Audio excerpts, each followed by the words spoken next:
Hello guys, आप सभी का स्वागत है मेरे इस यूट्यूब चैनल पर जिसका नाम है कॉमर्स पॉइंट और मैं हूं आपका कॉमर्स वाले सर। आज हम लोग आज हम लोग स्टडी कर आज हम लोग डिस्कस करने वाले हैं स्टैंडर्ड 11 की subject accountancy chapter number 1 introduction to accounting का सेकंड टॉपिक जिसका नाम है नीड ऑफ अकाउंटिंग। और मैंने फर्स्ट टॉपिक का वीडियो बना के अपलोड कर चुका हूं और जिन लोगों ने मेरी फर्स्ट टॉपिक का मीनिंग ऑफ अकाउंटिंग नहीं देखा है, मैं डिस्क्रिप्शन पे उसका लिंक शेयर कर दूंगा, वहाँ पर से आप लोग जाके देख सकते हैं। तो चलिए शुरू करते हैं सेकेंड टॉपिक की तरफ जिसका नाम है need of accounting. Need of accounting first point है इकोनॉमिक्स इवेंट। चलिए जूम इन हल्का कर देते हैं ताकि आप लोग को अच्छा से दिखाई दे और समझ में भी आए। Business organisation involves economics event and economic event is known as a happening of consequence to a business organization which consist of transaction and which are measurable in a monetary terms। guys, इसका मतलब होता है business organisation involves रहता है economics event में। जो एक organisation होता है, जो एक कंपनी होती है, जो ऑर्गेनाइजेशन होती है, जो बिज़नेस का ऑर्गेनाइजेशन किया जाता है, वो एक इकोनॉमिक्स इवेंट रहती है, उसमें इन्वॉल्वमेंट रहती है। इकोनॉमिक इवेंट क्या होता है? इकोनॉमिक इवेंट वो होता है consequence of to a business organisation which consist of transaction and which are measurable in monetary terms. Economic event उसको बोला जाता है गाइस जो कंसिक्वेंसी मतलब रेगुलरली बिजनेस ऑर्गेनाइजेशन पे ट्रांजैक्शन मतलब रेगुलरली लेन देन होते रहता है और उसको एक मेजरेबल मॉनेटरी टर्म्स का ज़रिए उसको मेज़र किया जाता है, उसको जांचा जाता है, परखा जाता है। जैसे एग्जांपल इधर दिया हुआ है, for example purchasing of machinery, installing and keeping it ready for manufacturing is an event which accompanies number of financial transactions such as buying a machine, transportation of machine, site preparation for installation of machine, expenditure incurred on its installation and trial runs। जैसे कि example पे आप लोग देख सकते हैं purchase of machinery. कुछ भी मशीनरी हम लोग ख़रीदते हैं वो purchase of machinery. Installing and keeping it ready for manufacturing is an event which comprise number of financial transaction such as buying a machine. जैसे कि हम लोग इंस्टॉलेशन करते, कुछ भी मशीन ख़रीदते हैं तो हम लोग कोई कंपनी मशीन खरीदती है तो उस जगह पे मशीन को इंस्टॉल किया जाता है कंपनी के अंदर में और उसके लिए रेडी किया जाता है। जो कुछ चीज़ के लिए भी, जो सामान के लिए, प्रोडक्शन के लिए, मैन्युफैक्चरिंग के लिए आपका मशीन खरीद रही है, उसके लिए वही इवेंट के लिए आपके लिए नंबर ऑफ फाइनेंशियल ट्रांजैक्शन, जो ट्रांजैक्शन होता है रेगुलर लेन देन, आपकी आर्थिक स्थिति का जो लेन देन होता है, बाइंग ए मशीन, वो मशीन के ज़रिए ख़रीदा जाता है। ट्रांसपोर्टेशन ऑफ मशीन मतलब एक जगह से दूसरा जगह मशीन का ट्रांसपोर्ट किया जाता है।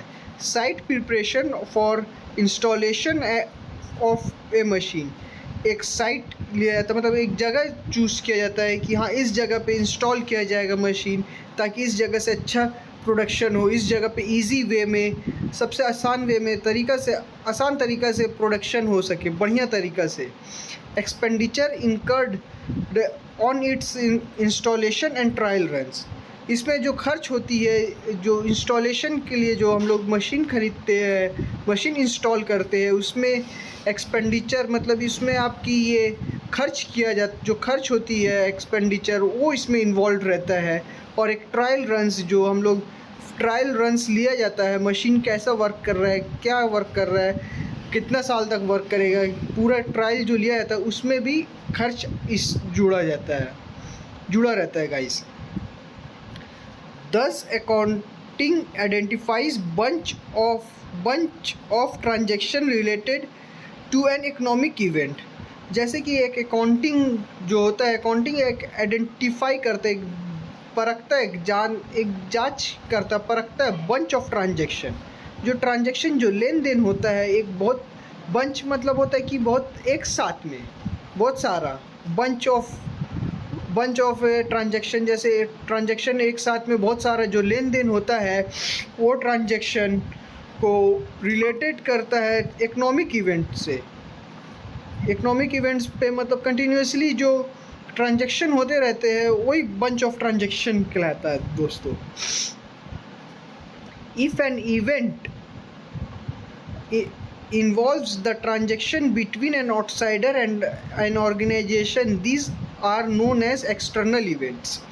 देखिए इधर ये बोलना चाह रहा है कि ये कोई इवेंट जो कुछ भी काम हो रहा है, जो कुछ भी ट्रांजैक्शन हो रहा है बाहरी के लिए, आउटसाइडर के लिए और ऑर्गेनाइजेशन के बीच में, उसको बोला जाता है एक्सटर्नल इवेंट्स। एक्सटर्नल इवेंट्स जो बाहरी इवेंट होता है, जैसे आप कोई कंपनी बाहर से मशीन खरीद रही है तो वो एक्सटर्नल इवेंट हो गई। कोई कंपनी एक बाहर से मशीन खरीद के लेके आ रही है तो बाहर का ट्रांजैक्शन और ऑर्गेनाइजेशन का ट्रांजैक्शन पे एक्सटर्नल इवेंट हो गया। उसका कुछ एग्जांपल है, जैसे कि देखा जाए sale of merchandise to the customer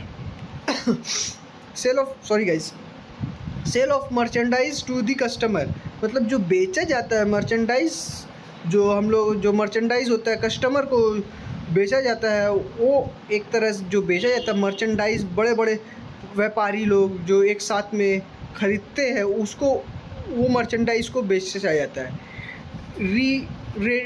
rendering service to the customer by ABC limited, कोई कंपनी है जैसे ABC लिमिटेड कोई कंपनी है, वो वहाँ से सर्विस प्रोवाइड कर रहा है कस्टमर को।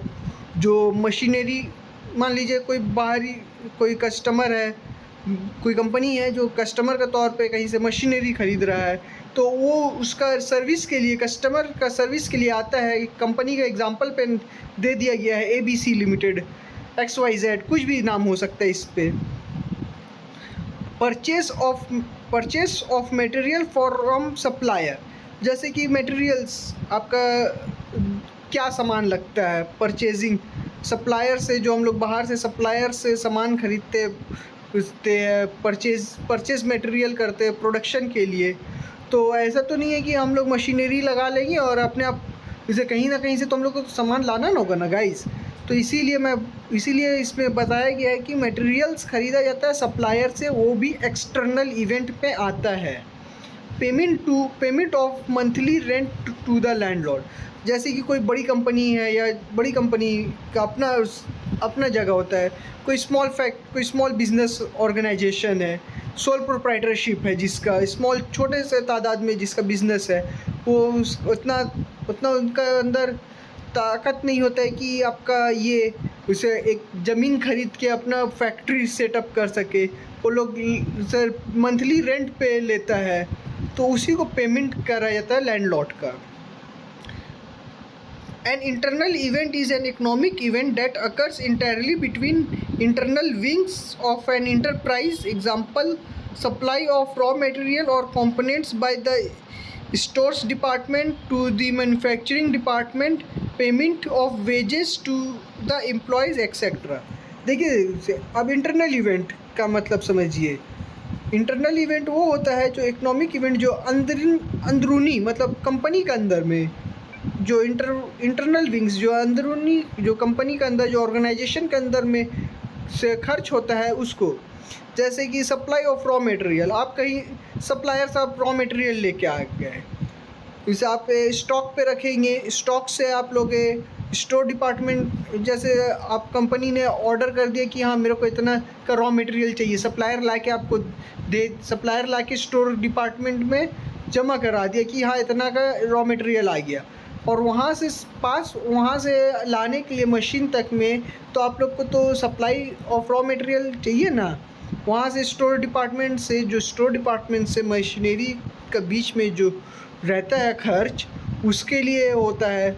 और manufacturing department, store department to the manufacturing department. देखिए इधर साफ साफ बताया गया है, थोड़ा मैं जूम इन कर देता हूँ ताकि आप लोगों को आराम से दिखाई दे। सप्लाई ऑफ रॉ मटेरियल और components by the store department to the manufacturing department.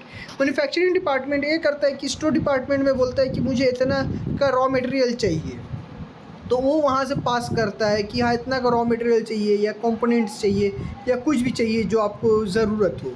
Payment of wages to the employee, जो वहाँ पे काम कर रहे हैं आपके वर्कर्स लोग, कम ऑर्गेनाइजेशन के अंदर में जो लेबर होते हैं, वर्कर्स लोग होते हैं, उसको पेमेंट किया जाता है।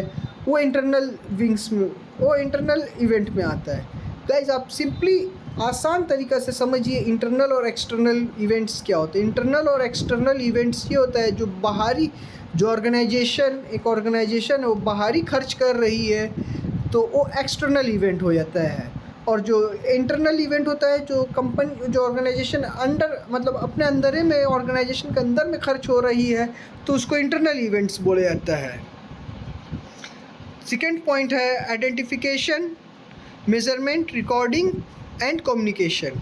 आइडेंटिफिकेशन का मतलब होता है it means determine what the transaction to record, that is to identify events to that it identify events which are to be recorded. It involves observing activities and selecting those events that are considering financial character and to relate the organization. देखिए guys, सीधा सादी इसका मतलब होता है ये एक transaction है, डिटरमाइनिंग करता है एक रिकॉर्ड के लिए। एक आपका डिटरमाइनिंग मतलब होता है कि एक इस आपका ट्रांजैक्शन लेन देन जो होता है उसको वो जांचता है, परखता है। आइडेंटिफिकेशन का सिंपल भाषा है जांचना और परखना।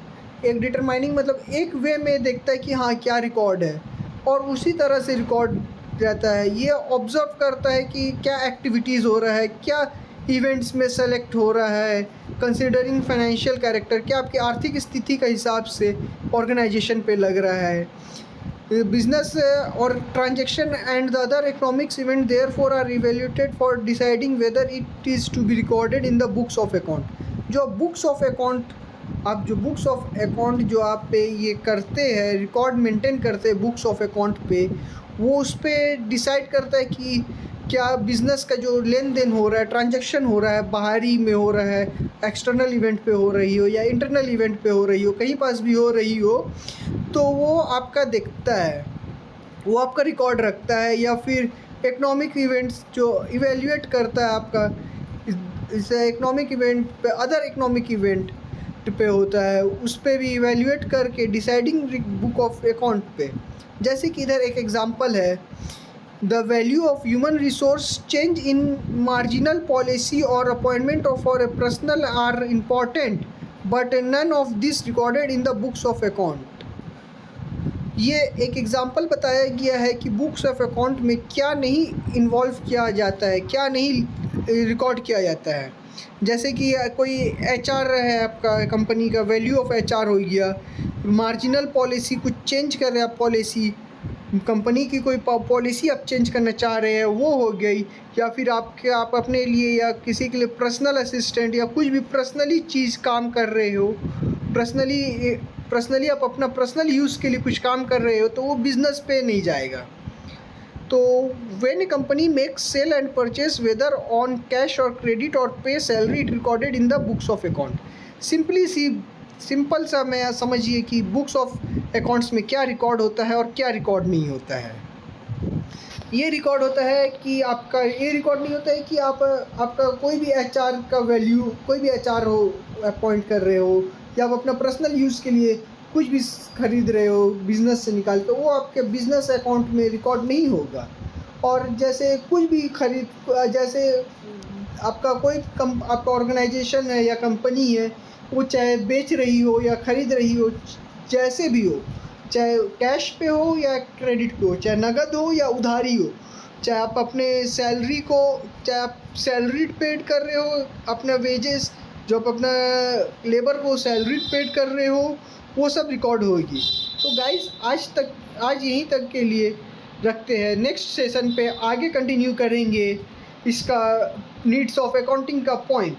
इस सेशन में अगर आप लोगों को कहीं पास भी कोई भी डाउट हुआ हो तो आप मुझे कमेंट सेक्शन में बता सकते हैं, और मैं आपका कमेंट्स नेक्स्ट टॉपिक बढ़ने से, मतलब नेक्स्ट मेज़रमेंट का आने से, मेज़रमेंट नेक्स्ट आपका नीड ऑफ अकाउंटिंग से पहले, चालू करने से पहले मैं आपका ये टॉपिक जो सेशन हुआ है अभी, इसमें जो भी डाउट्स है वो क्लियर करा दूंगा आपका, और तभी मैं आगे बढ़ूंगा।